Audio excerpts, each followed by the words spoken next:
Over 230 people shot during the 4th of July weekend, and looters run amok in San Francisco. What is this world coming to?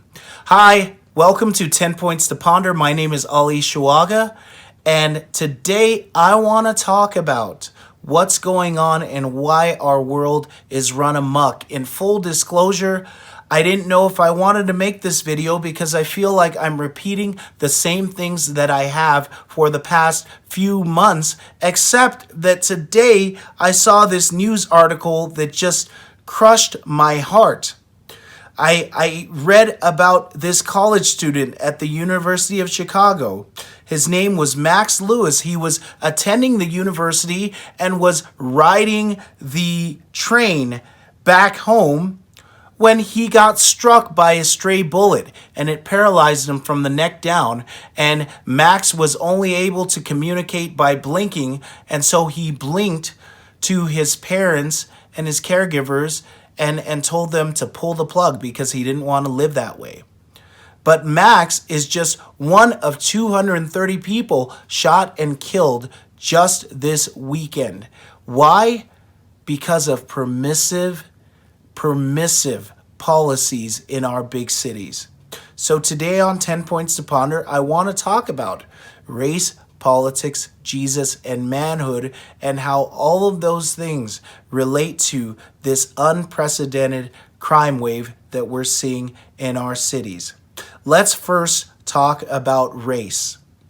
The leftists believe in what's called historical determinism as their prevailing orthodoxy. This means that you have no control over yourself because you're black and you've gone through so many things.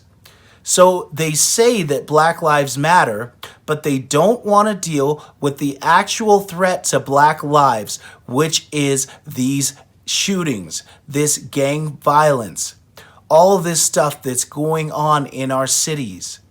They just are content to shout a slogan and allow the carnage to continue. Point two, those that believe in historical determinism are no different than their counterparts on the far right. Racists who believe in ethnic determinism. That's what actual white supremacy is, that one group is superior to the other. Therefore, when the inferior group participates in behavior that is counterproductive, that is destructive, they are not surprised. Both groups believe the exact same thing, that because black people are different in one way or another, that there's no surprise that this crime is happening. The third thing that's a cause of this is critical race theory, which indicates that because of oppression, black people are owed reparations in the form of stealing handbags from Neiman Marcus. Apparently, this is how we're going to get our 40 acres and a mule. Moving on to the subject of politics, point four. COVID lockdowns have removed people from big cities. When people are away from big cities, then tent cities start to crop up. The homeless problem is not because of lack of housing. The homeless problem is a human problem. It's because of drug abuse and it's because of mental illness. And homeless people still have the wherewithal to make choices, and they seem to always choose the cities that permit them to camp right on sidewalks. Point five, they talk about defunding the police. And so now that the police have been defunded, now that people have retired from police forces, you see what you get. People in broad daylight in San Francisco are stealing stuff from Walgreens. It's ridiculous. Point six, we've determined that bail, that is having people pay to get out of jail, is racist, and therefore People are caught for criminal behavior and they're out the very next day with a court date that they rarely will attend. We have provided great positive incentives to commit crime. How does this relate to Jesus? Point 7. These ideologies, including social justice, have perverted the meaning of biblical justice. This social justice or redistribution of wealth is simply punishing the righteous and acquitting the unrighteous. Case in point, you will suffer more for a COVID violation in some cities than you will for going to a store and stealing, or for punching someone in the face just because you feel like it. There are businesses even right now that have been permanently shut down because they didn't obey COVID laws and they've lost their business license and way of sustaining themselves while criminals are back on the streets the next day. Point 8.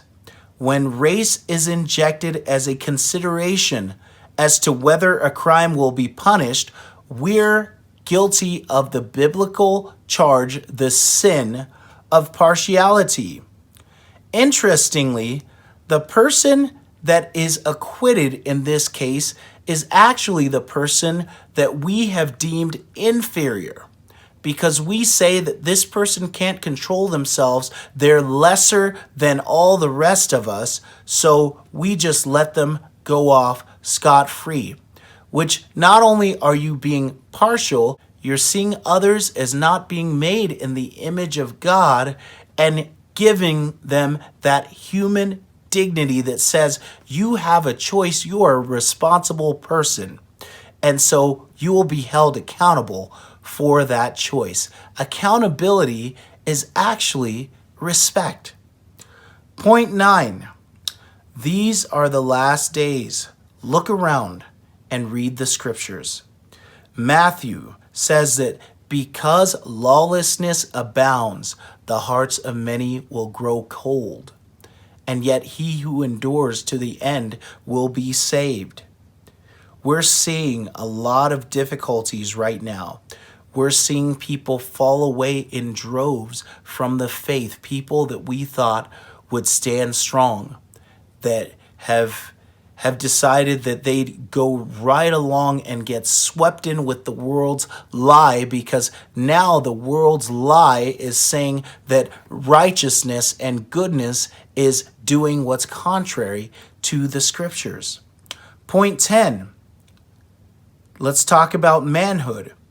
If this world were run by real men, not scared men who were trying to fit into this world, we wouldn't have had lockdowns in the first place. And we'd understand, as men do, that a thief needs to be punished and a murderer should have his own life taken.